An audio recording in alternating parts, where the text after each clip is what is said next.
Welcome back to another episode of the Minds with Hakeem podcast. I'm super excited. Season 6 starts now, and I have a great friend of mine.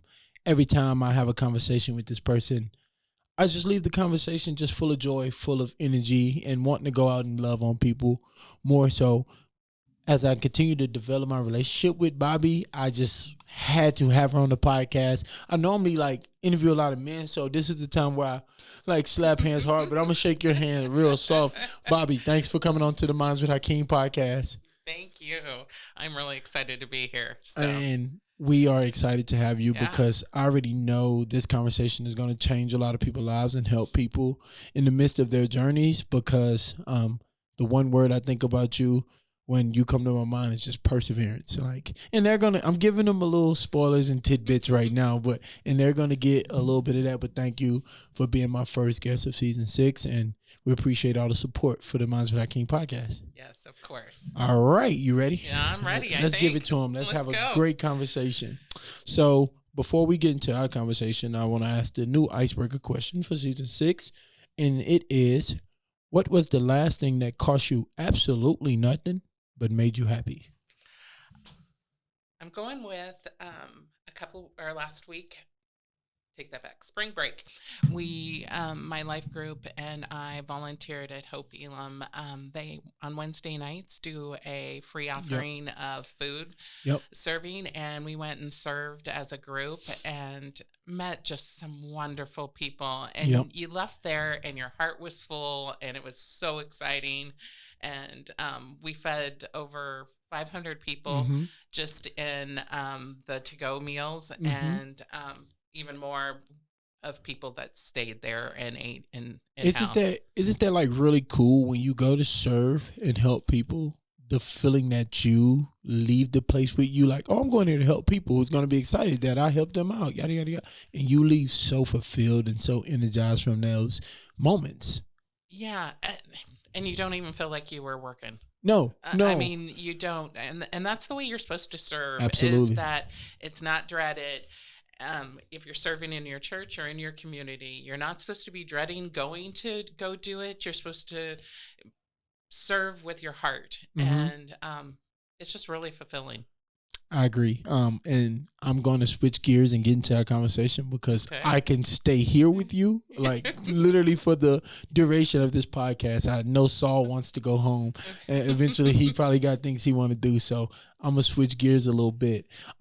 Before we get into just the questions that I have and I have prepared for our conversation, I want you to kind of give a little background of what you've been through in your life, because I think your life story helped me so much. Like reading it, it's just truly life game changer for me. But I want you to kind of give the background of that, and then we'll go into our conversation. So what has Bobby been through? I've never started an interview that way, but yeah, what have Bobby been through? What has Bobby been through? So, grew up in small town Iowa.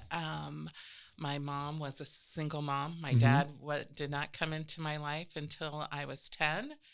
My mom made sure I was involved with my dad's family. And then all the stuff with divorce stuff with growing up. Got married. My father, we're going to go back. My father passed away of cancer. Got married. How old were you at that time? I was 20. Okay. 20. So, yeah, I was young. Yep. And then you got married. Yep. Quit college. Went to go help take care of my dad. After he passed, moved back to our small town, got married, moved off to South Carolina, where our son was born. Came back, and that's how I got into the Des Moines area. We lived in Valley Junction area. I stayed in Valley Junction area after our divorce for 24 years. And then just recently moved to Waukee. Yep. So that's good enough background. Yeah. Thank you for setting the stage for us. Yeah. I first want to talk about something that me and you kind of share, different perspectives, but we share. Single mother. I was raised by one. You were one, and you was raised by one. I was raised by one, and I was one. Yep. So I want to talk about that because, part of my mission is to have both parents in the household. Mm-hmm. Like I want to talk and work with people like that. And I know you've got double experience with that. How challenging is that for you to grow up in it and also live it out with your son? His name is Taryn, right? Taryn. Okay. Mm-hmm. Yeah. So can you talk about those two things? Living it out. You never want to be a single mom or go Absolutely. through a divorce. You ultimately get married to Stay together. to stay together. I mean, That's the goal, that's guys. that's the goal. Uh-huh. And there was all kinds. I mean, you get all kinds of challenges when you Mhm. go through a divorce and everything. But um, I I concentrated on making sure that Taryn had what he needed to grow Mhm. personally. As a young child, we had all kinds of different Yep. issues that I wanted to make sure we were, all Mhm. four of us went to counseling Yep. for 6 years. And I thought if we start young, that we'll have a better, Mhm. better teenager in the end. I think we, as a group, because we co-parented together, Mhm. we did That's pretty sweet. good. Yeah, So that's sweet. Taryn is a doctor in the Navy. Yeah. So I was just gonna say, can you share we what he got do? we got through that obstacle. Um, So not without any heartache though, yeah, because life isn't easy, and we absolutely. all have a story. Yeah, and that goes to show that even through trials and errors, you can still overcome that. Like Hmm. to when you told me he was working with the SEAL team, I hope this isn't don't get us in trouble, SEALs. You don't mess with those guys. But I was just blown away because like I hear all these fun stories about Navy SEAL. Well, not fun, just enduring stories about the Navy SEAL, and to hear that he's a medic for them. He's not a Navy SEAL, correct? I don't want No, to. no, I no. don't want He's to. Yeah, I don't not want a to put Navy that SEAL. out there No, no. because those guys. But he's yeah, like, he's a doctor. and then So that video you showed me of him under, like, I'm just blown away. But like, you had a huge part in that. Like, as a yeah, single mom, you had a huge hand in that, and like looking at the fruits of your labor and seeing it in totality today, that's pretty awesome. What you did as a single yeah. mom. Oh, go Well, ahead. I think I mean, saying that, but I think Taryn would agree too. The changing of Mm-hmm. all of that started happening when I got diagnosed with breast cancer. Mm. It was in 2004, Mm-hmm. and he was in fifth grade. Ooh. So it changed both of our Yeah. lives.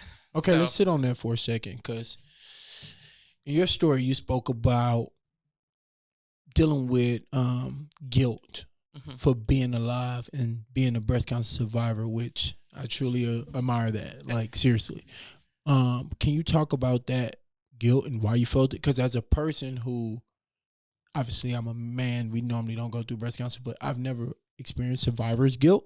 Can you kind of unpack that a little bit? Well, survivor guilt is, I know it sounds weird Mm-hmm. because it's like, I'm but like, what is that? I'm Yeah. an 18-year survivor. You're alive. You should be you should be Exactly. excited. Why would you why would that make a difference? Why wouldn't you be excited? And I didn't really realize I had survivor guilt, but what it was doing was sitting in the back of my brain. Mm-hmm.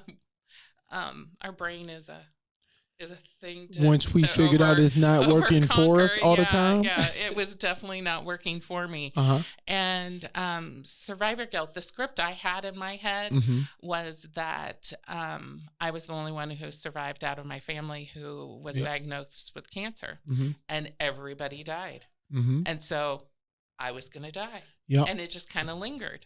Mm-hmm. Um, I've been working on my testimonial, and one of the main things that I've been humbled or blessed with is that during those times, or back in 2004 Mm-hmm. through quite a while, I never expected to see my son graduate, Mm-hmm. and let alone high school, Iowa State, Mm-hmm. medical school, and to be where he's at now. Yep. I didn't think I was going to be here. Mm. And to hold that new grandbaby makes me, I'm smiling. yeah. Like, see, this is why This- every time I have a conversation with you, it it makes me. chokes me up. Yeah. The perseverance. That's why the ability to endure on your end is absolutely like it just blows my mind. But yeah, we was talking about, oh yeah. Um I want to go into something else you overcome, and we coming up on a big celebration for that. I'll let you kind of walk us into it. We are. So, April 2nd, last year, I'm coming up on my 1 year anniversary of sobriety. I did Mm. not go into this thinking, oh, I'm going to stop drinking for a Yeah. year. I celebrated my friend Terry's retirement. Mm-hmm. And the next thing I knew was I was almost at 30 days.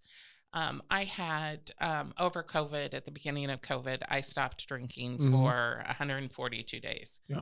and sold my house of 24 years and moved to Waukee. All kinds of Changes. all kinds of changes. COVID was a weird space. It, Still is. yes, I agree. But I was struggling with drinking and decided this time I thought, you know what? Oh, I'm almost at 30. Mm-hmm. Made it 142. Let's beat that goal. Mm-hmm. And so then I strived to just beat that goal. Mm-hmm. Then I got to 142 and Yep. I'm like, never went 6 months before. Mm. Let's go 6 months. And then at 7 months, it kind of clicked and said, it's only 5 months away. Yeah. You're going for a year. And the way I've looked at it is God's been rewiring my brain Praise God. this whole year of, you don't need alcohol Yep. to function. So wait, you just don't get there. Like, you just don't get there without taking tangible steps and developing and working on yourself. Yeah. One thing I remember from your story, you said, I'm the person who has, I thought it was very funny. I'm the person who have 2 drinks a night. Only the first one and the last one counts, but not the ones in the middle. So Yeah. what kind of That hard is- work did you do to like overcome? Because you drank to, I drank to get drunk. yeah. Yeah. Okay. So you drank to get drunk. Basically, Yeah. I would occasionally have 1 or 2 drinks, but it wasn't that way. Yeah. It was the first To and drink the to get last drunk. one Yeah. and the ones in between. Because what I was doing is I was trying to numb whatever thing was going on. Whatever, it- not always just numbing everything. The sun could have came up and it was a good day to go have a drink. Or one of my favorites was when it was snowing to go go drink. So it didn't matter if it was nice or the snowstorm. It didn't matter. You could always find an excuse to drink. And who doesn't like a drink sitting on the beach? Yeah. I mean, really. Yeah. So it was always the good and perfect time for you to have a drink. It was. So what steps did you take to get to where you're at now? We're coming up on a year, and we can't wait to celebrate that. But what hard work did you do on Bobbi to get there? I started back at COVID. When I first initially went the 142 days. That was a rough 142 days. One, we were home. 2, it was just weird. And then I decided to move. I decided to sell my house of 24 years. So let's stay there real quick, and I'll put a mental block where you at. COVID, being at home, to me, you seem extremely extroverted. How hard because that was hard for me. How hard was that for you to be alone, not being able to be with other people and friends and family? Because I struggled, like sitting in that house with my wife all day. It was hard. Well, I guess I didn't do what COVID told me to do then because you broke rules. I broke rules. I don't know. I had friends that we would. I mean, that's awesome. They were isolated and I was isolated. We were just careful and Okay, good. Rode bikes, went on walks. I'm glad you didn't struggle as much. Yeah, I didn't struggle as much. I don't know. I guess I broke the rules because we did see each other. Yeah. But I saw the core people in my life. Okay. Yeah. So, and you was, I cut you off when you was telling the story about the things that you did. You started in COVID to get to this point now. Yeah. So the main thing that's got me through all of this is God. Amen to that. So my main goal was to have a better relationship with God, and I have done many different things to keep working on that. So, but when you get busy, or when you get frustrated, or when you get to a point to where you want to self-isolate, I feel like the hardest thing is to go to God.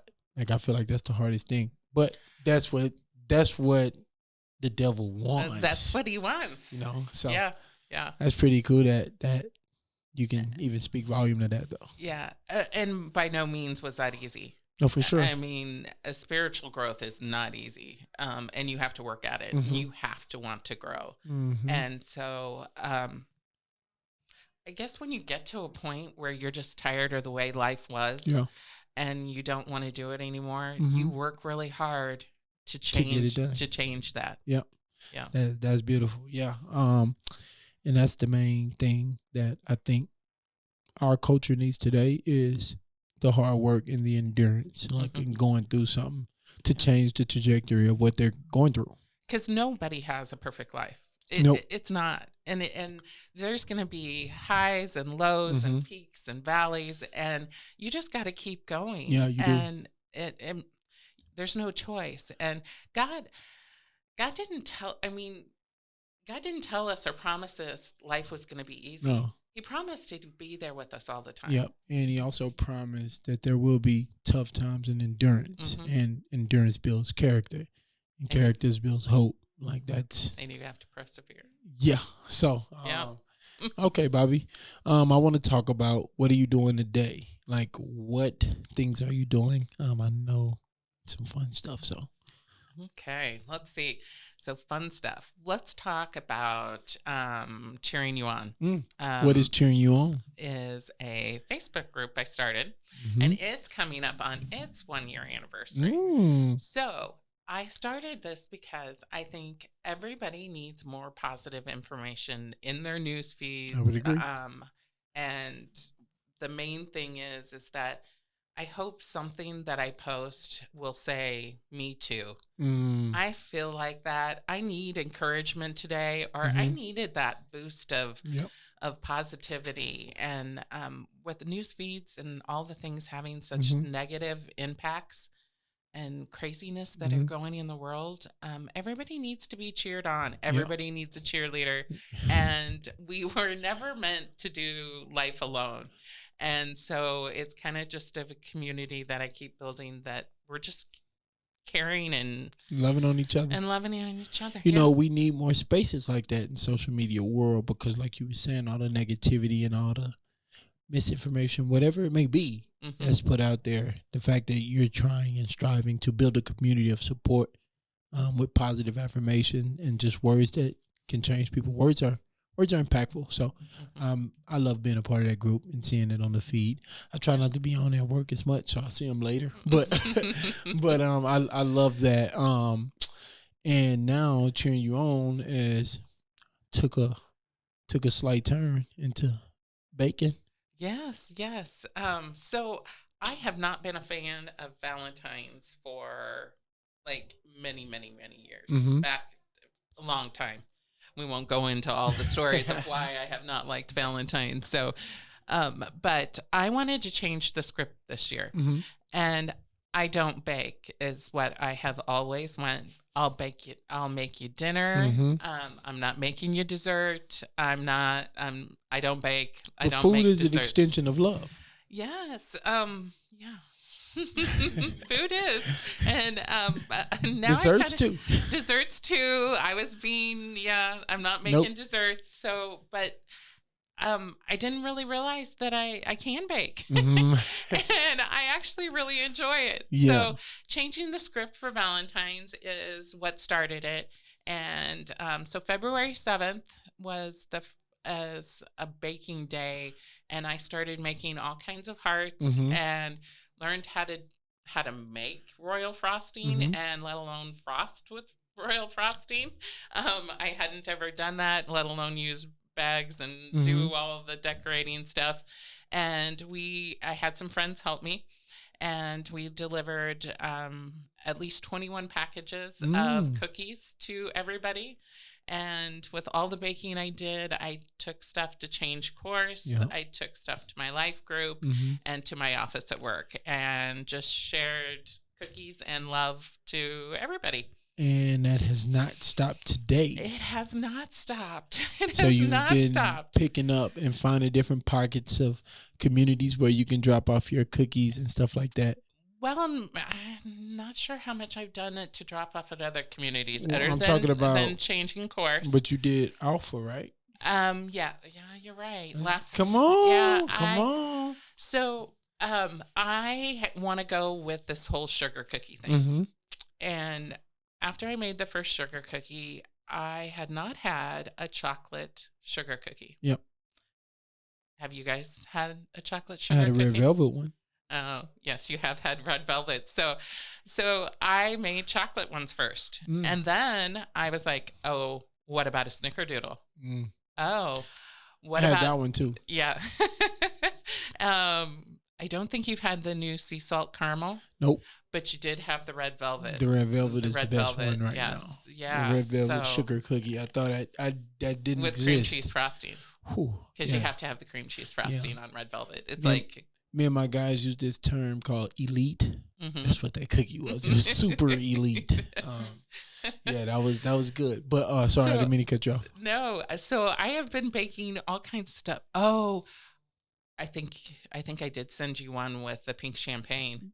That's the one I had. I haven't had the snickerdoodle. I had the pink champagne. The pink champagne one. I didn't share it with my wife. Yeah. Sorry, Sammy. I'll make that up to you. Yeah.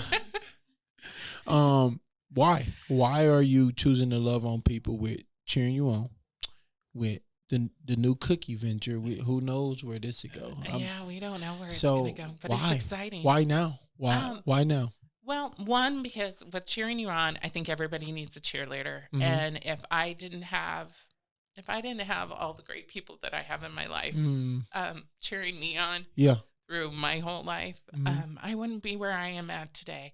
And so I want to do that for other people because you just need someone to believe in you sometimes more than you believe in yourself. And so it's just a passion of mine. Yep. And who doesn't like a cookie? Who doesn't like someone to give you a cookie and to know that, oh, this you're thought of, one that tastes good. You know, there's a little love made in a cookie. And I guess it's an easy way for me to hand out my message. Yep. So I don't want to miss the gold in that. None of that you just explained is supporting you. It's supporting and loving on others first. And we kind of talked about this at the beginning. The feedback that you get from loving and supporting on others is crazy how that works, like when you are and serve. But I think those two things that you're doing at the moment is absolutely gorgeous and needed more. We need more of that. We need another Bobbi, copy and paste. No, one is enough and one is sufficient for us. So that's truly magic what you're doing to the community, and you're greatly appreciated. Before we wrap this up, I do want to put you on the hot seat real quick. You ready for the hot seat? Jeez, I don't know. Okay. All right. So if you wanted to relay one message to somebody to help them today, what would it be and why? You had a minute to relay that message. A minute to relay a message. To help someone. To help someone. You're not alone. And reach out. Others want to help you through things and keep going. And every storm comes to an end. So I think I needed to hear that. I got help. Did anybody else get help in here today? So Bobbi, you're truly, truly, truly magic, and thank you for coming on the Minds With Akeem. Thank you guys for tuning into this episode of the Minds With Akeem podcast. If you enjoyed what Bobbi had to share this with a friend. If you think this conversation can help somebody. Also, this episode was produced by Solomon Jones of Green Astro Media. The music by Headband, and we look forward to giving you guys more gems. Until next time.